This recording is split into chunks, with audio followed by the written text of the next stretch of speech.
You can tell her anything. She's a real good listener.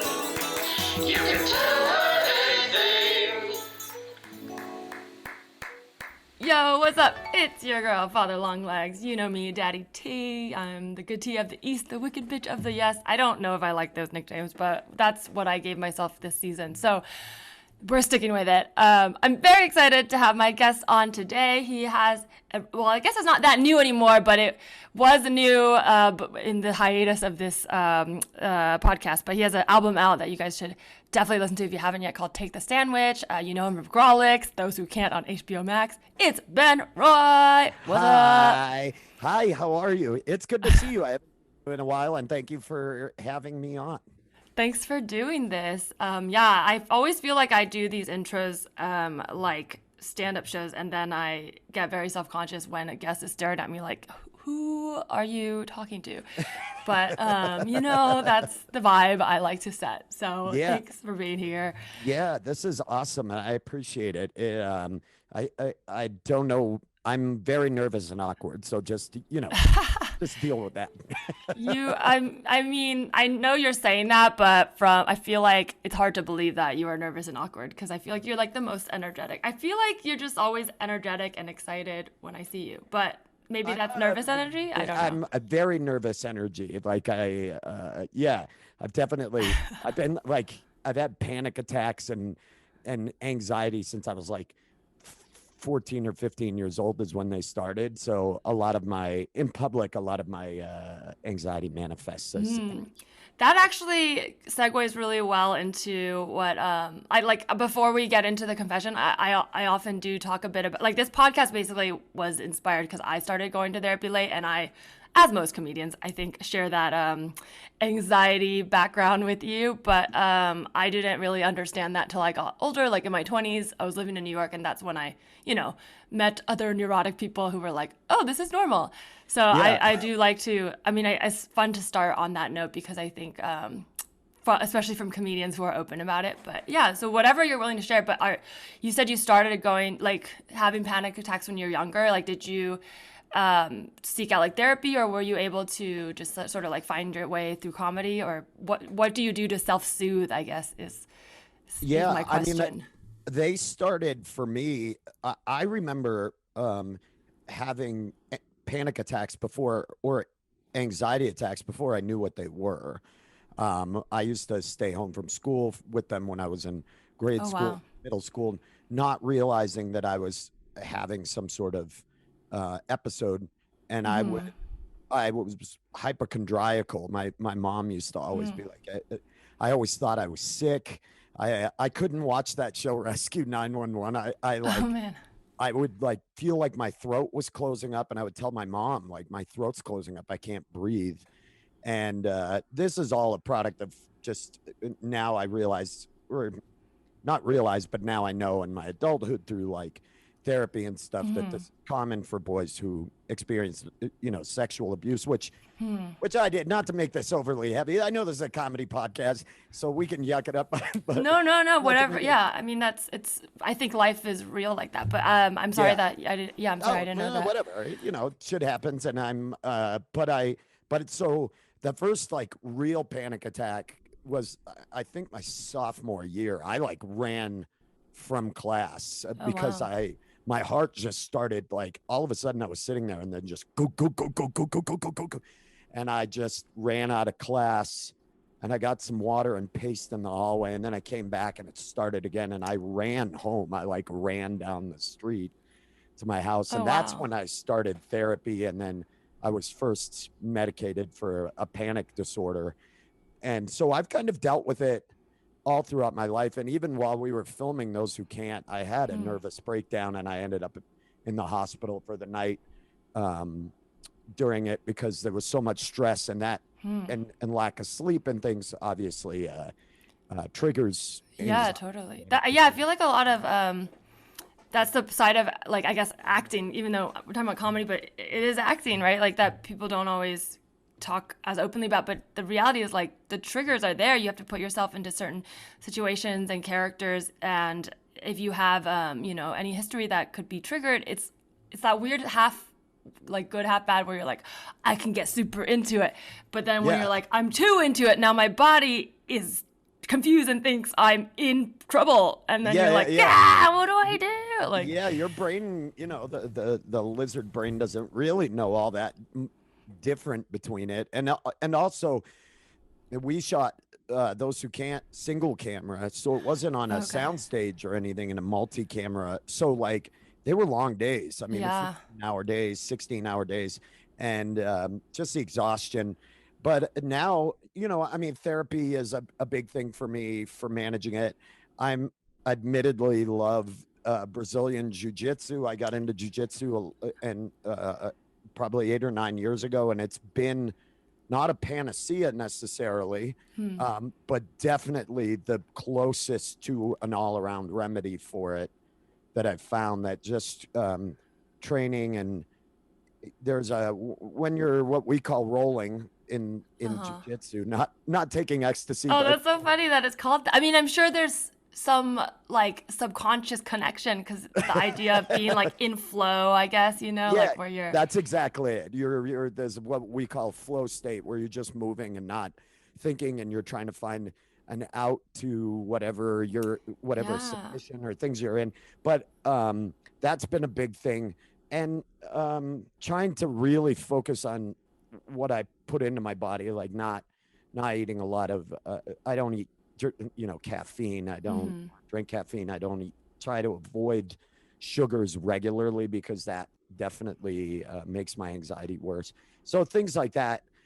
It's just, and now I don't know about you. I'm sorry, I'm rambling too. No, this is, I mean, I think it's awesome to share that, because I think it sounds like you've over time, like being able to know what you need, like, because everybody's different, and it's like, for some, I do still drink caffeine. It's not great, but I also, like, I don't drink as much alcohol, and I mean, I definitely have my own vices, but I think everybody knowing what they need and helps them is like kind of what I'm hearing, is like you've figured out a formula for yourself. Yeah, and I've been also reading a lot about now, what they know about gut flora and mental health, and so trying to eat a more prebiotic diet and probiotic foods, because I realized that some of it may come from gut issues that I've experienced.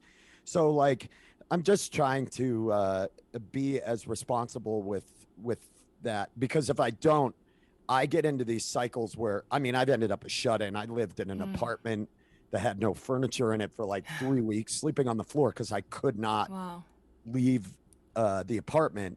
And when it gets bad, I become a shut-in. Like I just can't. I'll create, and I'm sure people listening know this feeling. I create fictional borders. Like I can't cross the threshold of my, like.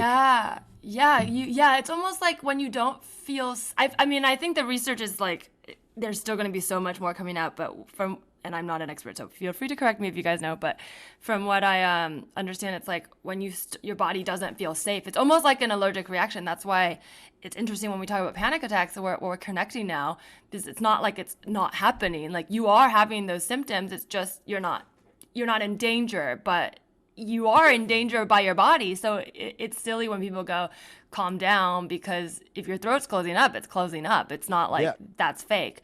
But the borders are almost a way for you to try to create more safety, but that is almost counterintuitive, because then it keeps you from going into the world where you can actually realize that you're safe. So it's this weird like thing.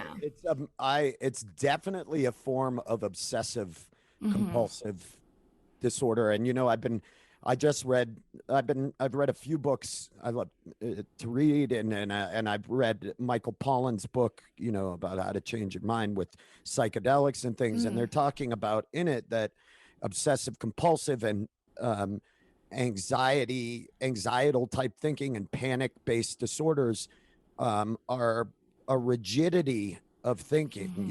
You get caught in loops and narratives that you tell yourself. And that's exactly what happens. I mean, when I get into these, they become very cyclical. I just think the same things over and over again, whether or not they're true.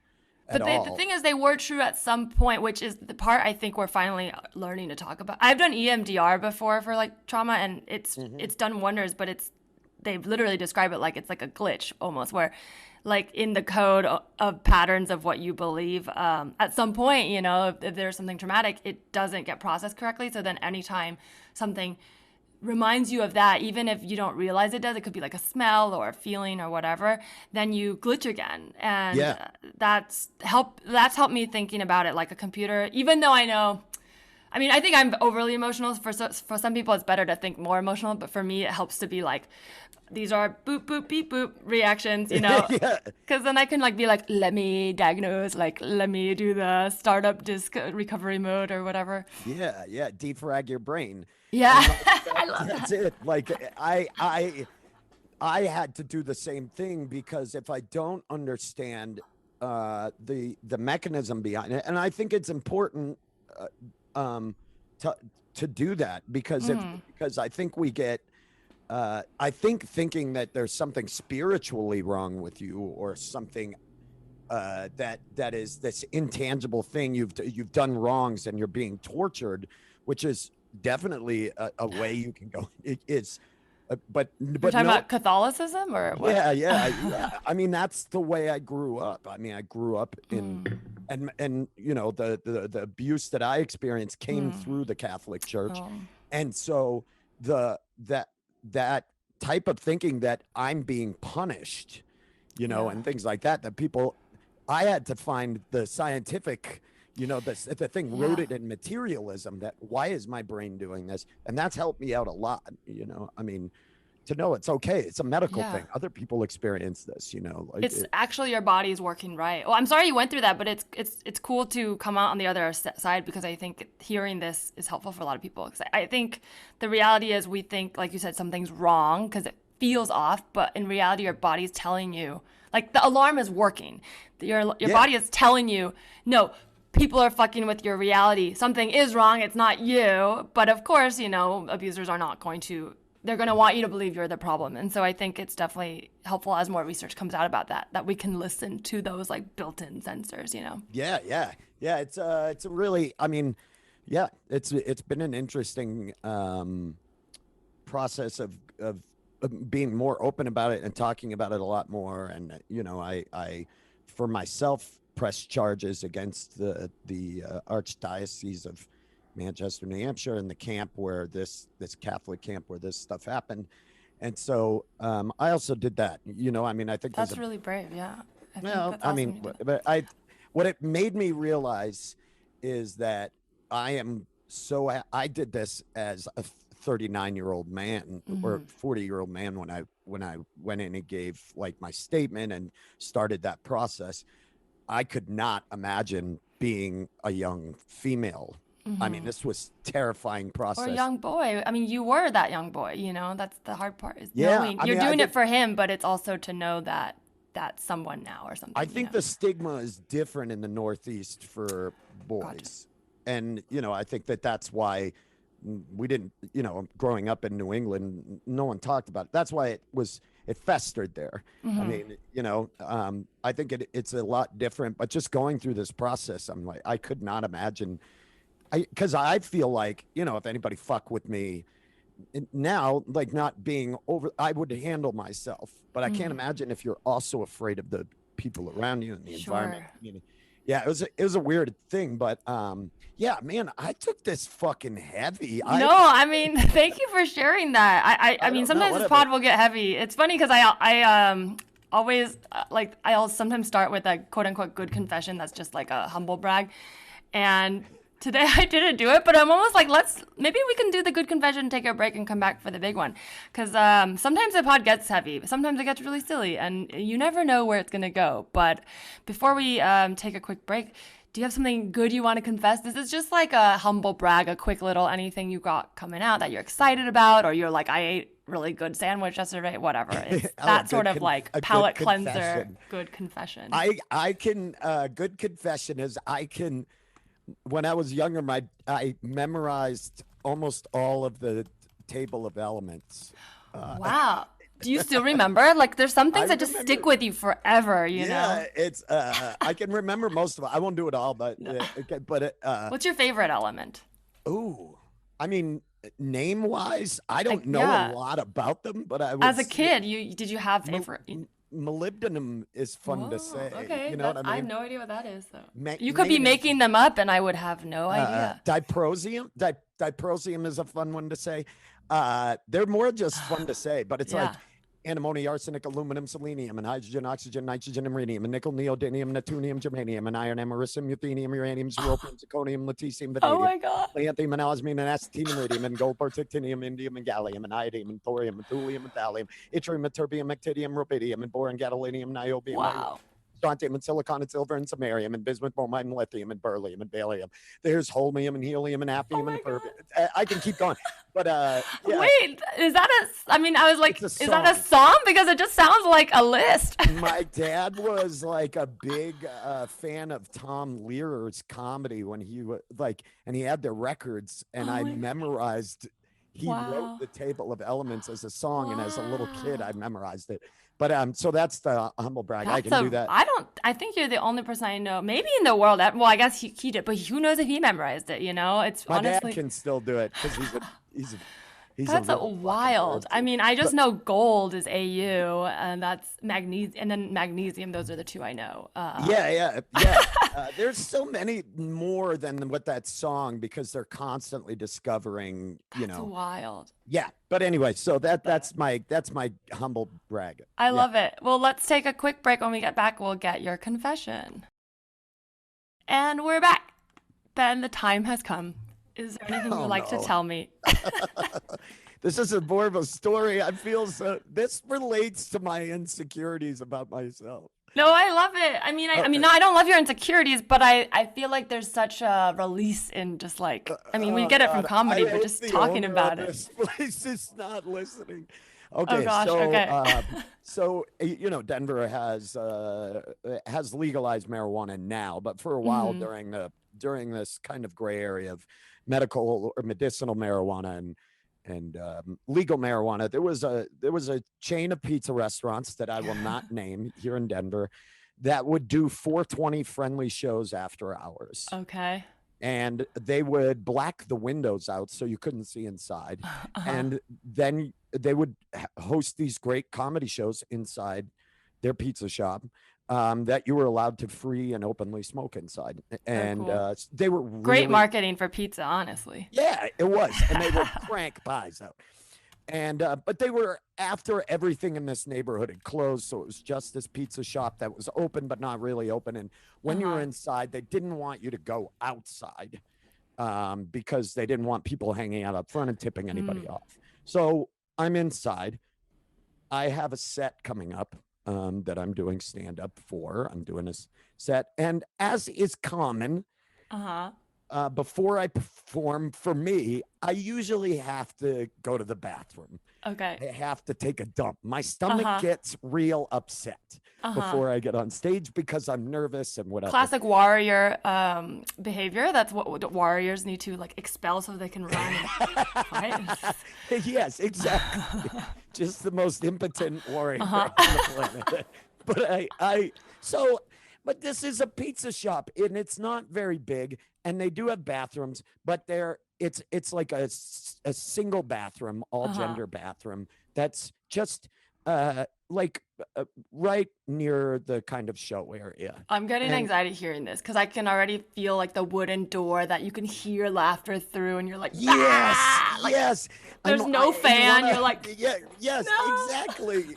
So there's a line of people, and so I get in the line, and behind me is a woman that's at the show that I find very attractive. Okay. And I'm very self-conscious now because I have to go to the bathroom, and I'm coming up. I can't go. You go before me. Like there's a line behind her, and I'm like, okay. So the door opens up, and I'm like, all right, I'm gonna just go do this. I get in, I shut the door, I lock it, and I'm like, I'm gonna be real quick, so quick that it doesn't smell. I just drop it and then flush the toilet and I go. And so I sit down and I pushed this out, and then I'm done, and I wipe, and I stand up, and I push it, and the fucking toilet doesn't flush. No. It's broken. Oh no. And there is a sizable piece of me in that toilet. Oh my And god. I'm like, Oh god, I've never heard it said like that, and now I'll never forget it.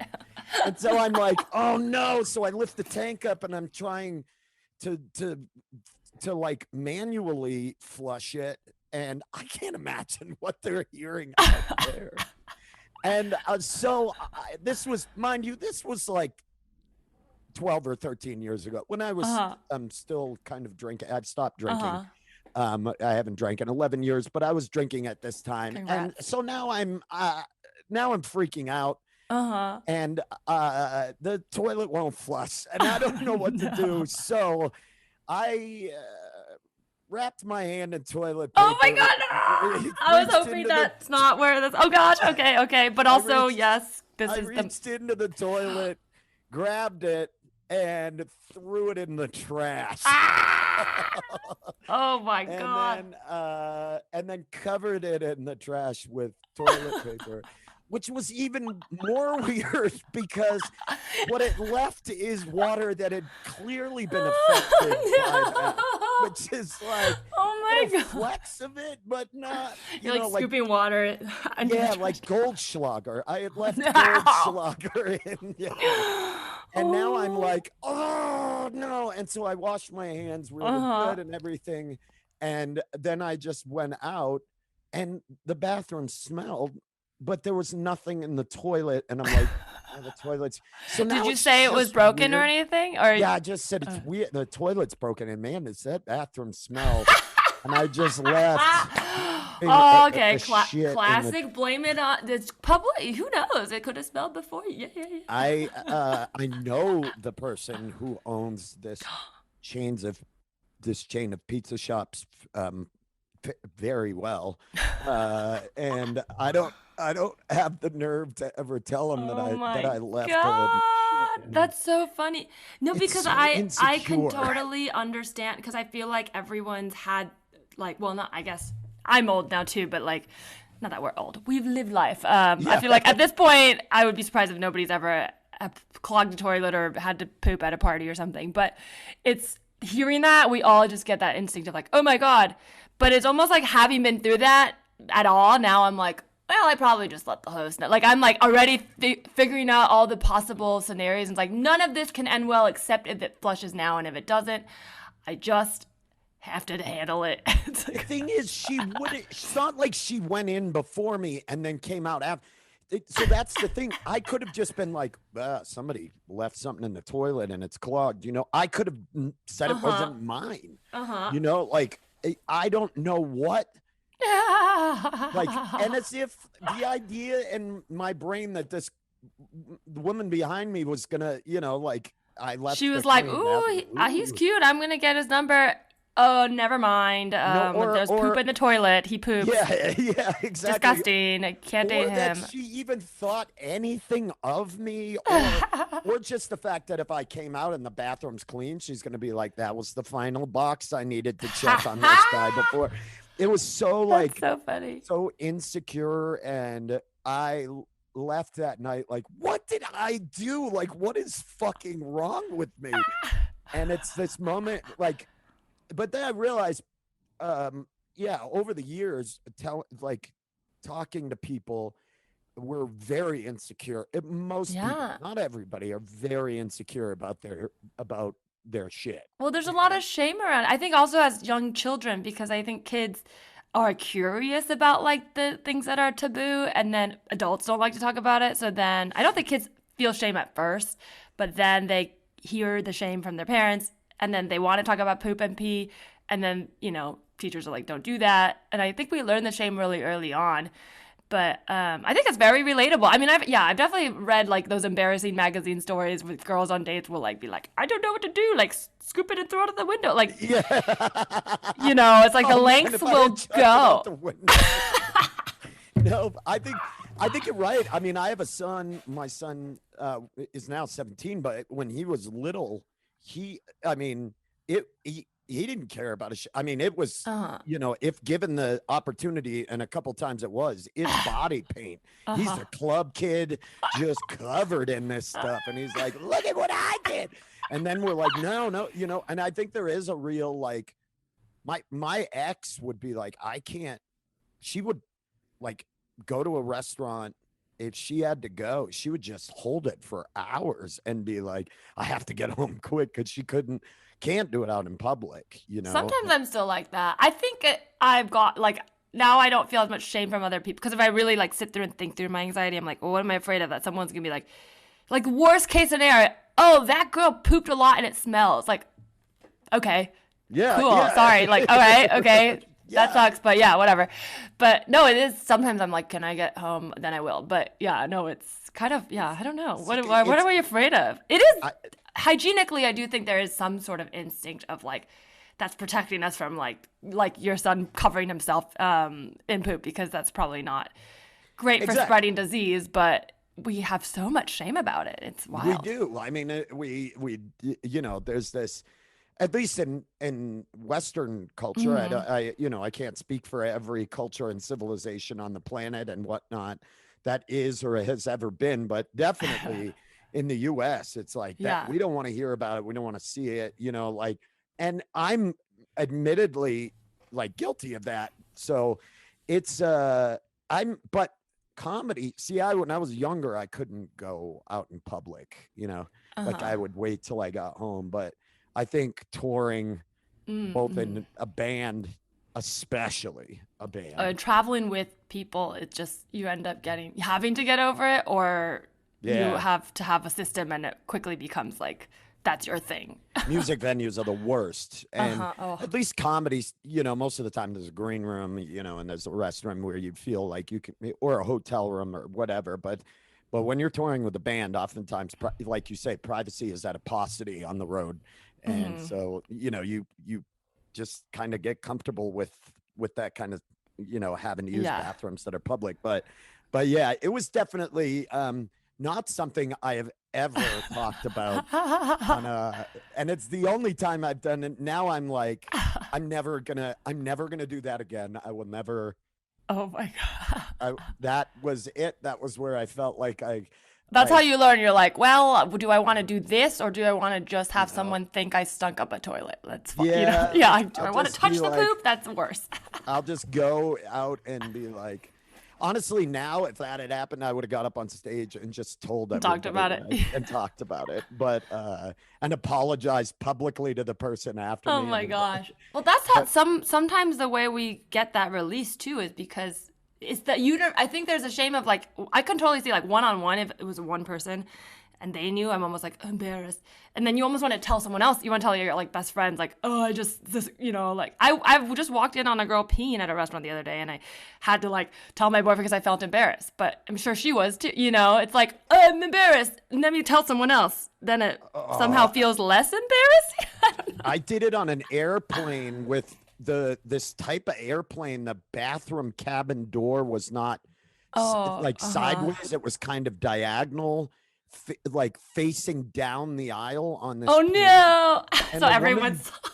The woman didn't latch it. I didn't. So I just got up from my seat, and it said it was vacant, the little green light thing, and I opened it, and she was sitting right there, and I slammed it, but I know people behind me. I felt so bad, and I was like, "Oh my God, I'm so sorry." And she was like, "That was my fault. I didn't lock the door. I forgot." And but yeah, I was like, there was real like. The panic. But like you said, not a single person on the thing on this planet doesn't expel waste. Yeah. Well, that's the interesting thing, because being on both sides, like living life, you can understand it's embarrassing to be walked in on and embarrassing to walk in on someone.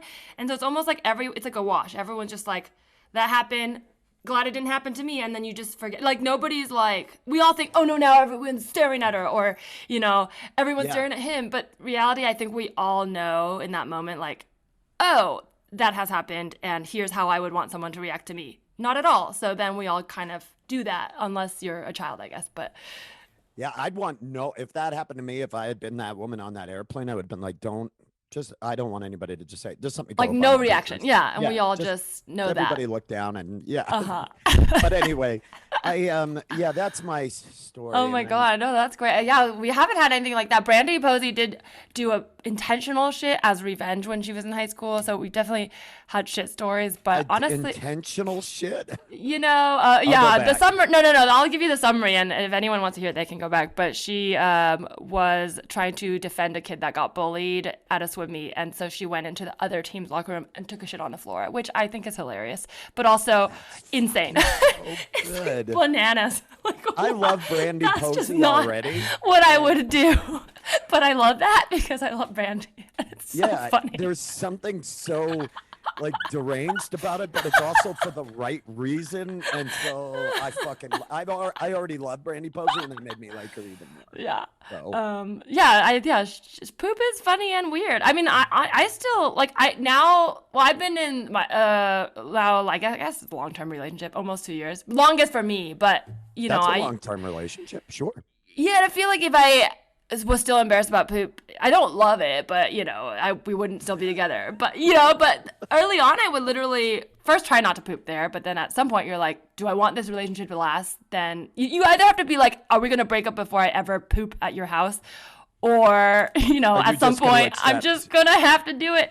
And in the transition, I'd be like, because he lived in a small, you know, apartment in Hollywood, and I would be like, can you turn on music and keep sleeping? And then I'd just have to say, like, I'm going to poop, because otherwise he'd be like, why are you playing loud ass punk music? But it's like, yeah, this is what I'm doing. Like, that's what I do. I mean, when I'm on tour with my band, you know, and there's 3 or 4 of us in a room, you know, because we're just trying to save money, I will totally like what I've discovered in hotels is I go to the lobby bathroom. That's smart. Yeah. You know, if you're splitting it with a comic, you just use the lobby bathroom. Yeah.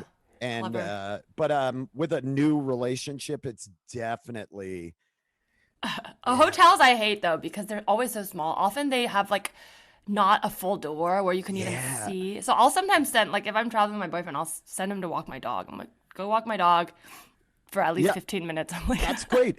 I think privacy is right, but being honest at that, you know, like not being afraid to say I need this time. You know, give me my time. Not scooping it out like a baby bird being rescued from a nest. Oh my god. Like I did, and then throwing it in the garbage can in a horrific turn of health. Oh my events. gosh. That's how you spread diseases. Well, did you at least talk to her after the show? No, I wasn't going to talk to her before this happened. I'm really insecure, nervous person, like we were talking about at the beginning. So I'm newly single. I'm getting divorced from my wife, which is a positive thing. We're like very close and good friends and everything. And like, this has been the toughest part is I'm more awkward than I'm socially, I think people think I'm a certain way because of how I am on stage or playing in the band or even my character on Those Who Can't. I'm more nervous than anything, you know, like, and I stutter, not stutter, but I do what I'm doing right now.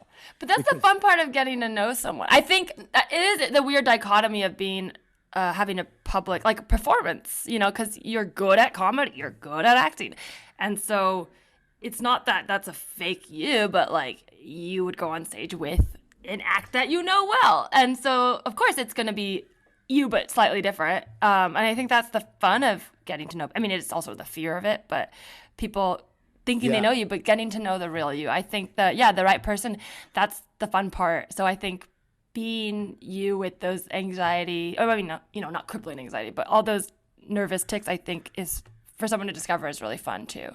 Yeah. It's I think people, especially during Those Who Can't, when they watch the show, they would be like, oh my God, they'd come up and they'd be like, oh, Shoemaker or whatever. And they'd want to talk. And then I nervously chatter on.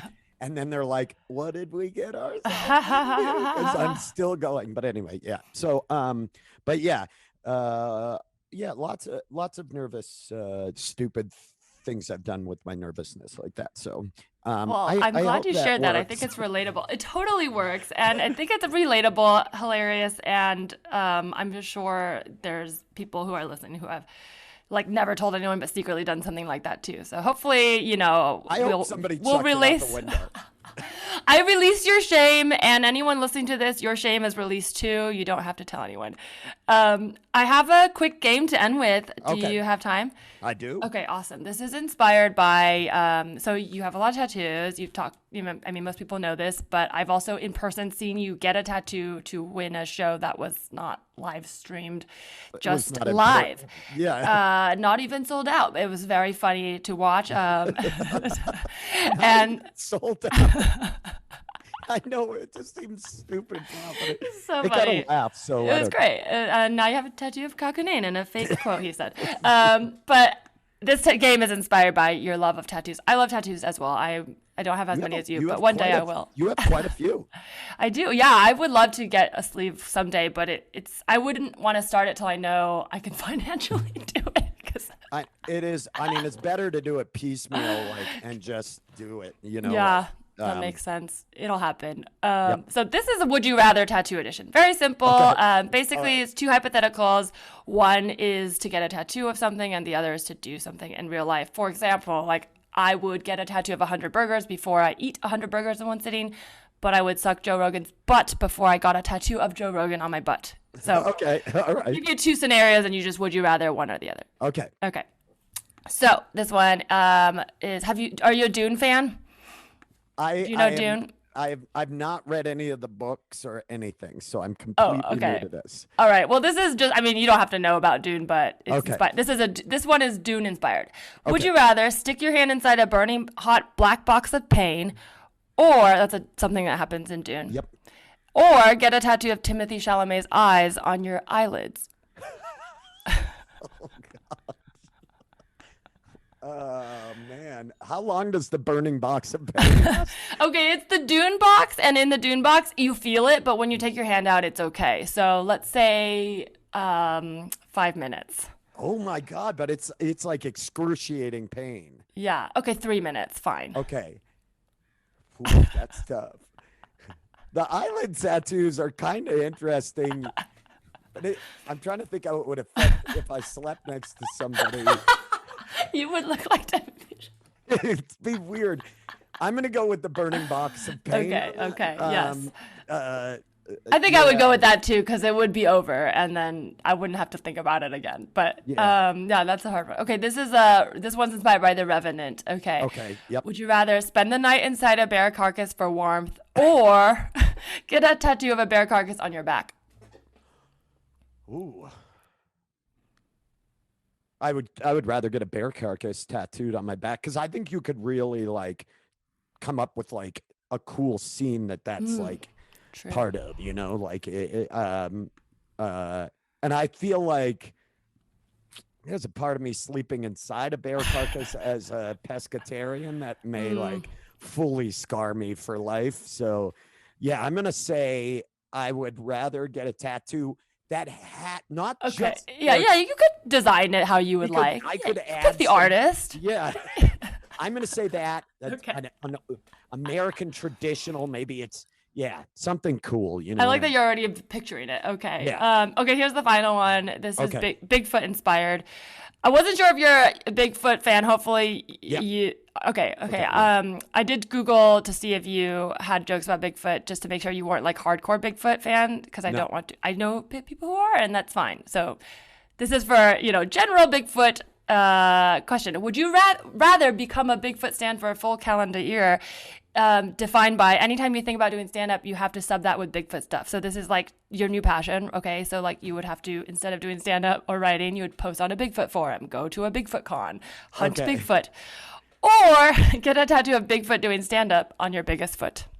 Oh, definitely number 2. And actually, I think that's pretty funny. Like a Yeti, you know what I mean? Just his arms out. That's actually a funny tattoo. The tiny little stool beside him and everything. Okay. I could see that one. I'd get the tattoo of Bigfoot doing stand up on my biggest foot, which I think do you think I have I don't know. I think aren't all humans asymmetrical in some form? I don't know. I've never. You thought I was like saying you, Ben Roy, have one big foot and one small Well, you're foot? implying that there's a bigger foot there. I think everyone has a bigger foot. Do I? Hold on. I mean, not specifically you. I think everyone. I don't know. They're probably at least a millimeter off, right? Okay, well then that's fine. It looks to be my left one, although I can't tell if my I never heels are compare. long. Now I'm looking. I'm like, huh. Do you have? It'd be funny if you look down and one is like clearly quite a bit long. Left foot's like I don't know. I think my right one's bigger. I think my really left foot know. is a touch bigger than my right one. But I honestly think that's a funny tattoo as a Yeti doing stand-up. Yeah, it's gotta be on your foot. Yeah. Yeah, and like you know what I mean, like some sort of pun with Bigfoot, and you know what I mean. I don't know. I'm actually kind of into that idea. Well, there you go. I think you're welcome for the tattoo idea. If I get it, I will send it to you. And you have to post Oh my god. Oh my, that'd be iconic. I've obviously done the Kyle Kinane tattoo of the That's so joke funny. doesn't exist. So. I love it. Well, thank you for playing. Yeah. It sounds like we gave you new tattoo ideas, so I love it. That sounds great. Ben, where can people find you, follow you, anything you want to promote, plug your pluggables? Yeah, I'm on Twitter, Instagram, Facebook at BenRoy00. That's just 2 zeros following it. You can follow me there. My band Spells. Everybody can listen to my band Spells. That's spellsrules.bandcamp.com and at spellsrules wherever. I do have a podcast called The Grolic Saves the World and another one called 97.9 The Rat Race, which is on All Things Comedy. It's a scripted drive time radio show.